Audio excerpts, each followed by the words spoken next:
I had the lines, never made it as a wise man, couldn't cut it as a poor man stealing. I'm tired of living like a blind man, I'm sick of sight without a sense of feeling.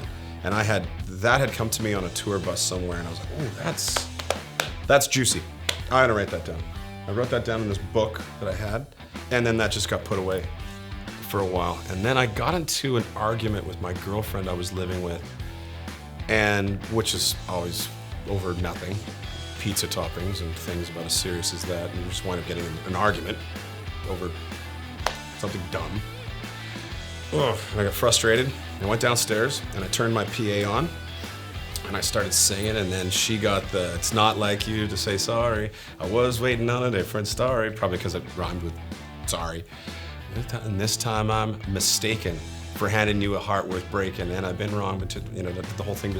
And I'm spitting out all this stuff, and I want it loud enough so she can hear all of it, and I'm just giving it to her. And no, take that. Yeah, take this. And then I open up the book, and I'm like, there's got to be a verse, and that's when I did the "Never Made It as a Wise Man," and I started off like that, and then I kept singing the chorus over again and again. And I had enough of it there, and then I recorded the idea, and I went upstairs, and I thought she was gonna be like, "Oh, you think you're funny, do you? I come upstairs, and I'm just ready, and I got two in the barrel, metaphorically, ready to fire a couple, cheap shots at her. And she goes, "What were you playing down there?" And I go, "I don't know, something. I was just writing it." She goes, "Well, it's good." And I'm like, "Oh, that's not what I was expecting." This is not the reaction I was expecting to get. I was just waiting for her to just say something. I'm like, you want to pick up where we left off? What was that? I don't know, something I'm working on. It's really good. Damn it! But it's funny because I had the skeleton form of it, and I drove over to, this is before you could just make a voice note, and email it, or just text it over to somebody they could listen to it. I got in the car with an acoustic guitar, drove over to Peake's place, and I said, "Hey, I want to play something for you. Just tell me what you think." And I played him "How You Remind Me," and he was nodding, and he's like, "Huh." He's like, "This is good." And from the loft upstairs where his wife was, she's over the railing going, "That's a hit! That's a hit!"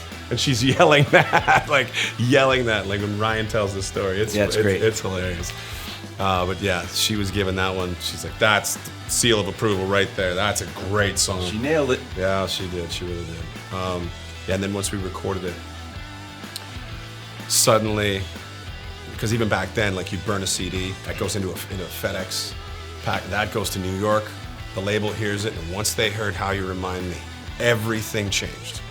Suddenly, it wasn't just Ron, our A&R guy, sitting there. Suddenly, there was a lot of label people that started coming out, so even Dave Rath, who was in finance at the time, and everybody, there was a lot of people that wanted to we want to hear more of the record. What's going on here? And the excitement started to bubble up. And then a version of it went to the owner of the label, Case Wessels, in Amsterdam. And when he heard it, all hell broke loose. And he was just like, "Your lives are about to change drastically. I'm going to get this song played all over the world." I let go. Yeah, and so then things really changed. It was crazy. I remember showing up to pre-production for the tour, for the Silver Side Up tour, and I'd been partying all night long, and for some reason I was supposed to meet everybody at the parking lot at the Coliseum in Vancouver. So I get to the parking lot, and we're not even playing the Coliseum, we're playing a show in another city in Victoria, and we were going to do 2 days of pre-production, then the tour was going to start. That's it. And I show up and I'm like, "Whose crap is this?" And there were trucks everywhere and buses lined up everywhere. I'm like, "What's all this?" And he's like, "Well, those are your tour buses." I'm like, "All those?" He's like, "All of them." "Whose trucks are those?" "Those are yours." There's 60 people standing in the parking lot. I'm like, "Who's it?" "It's 9 o'clock in the morning." "That's your lighting crew. That's your audio crew. There's your staging crew. That's your pyro crew. That's this. And I'm like, "Who's the big guy behind me?" That's your new bodyguard, and you don't go anywhere without him." I'm like, "You're kidding me. This is all ours." He's like, "Oh yeah." I'm like, "Where are we playing?" He goes, "Every arena on the planet. By the way, they're all sold out."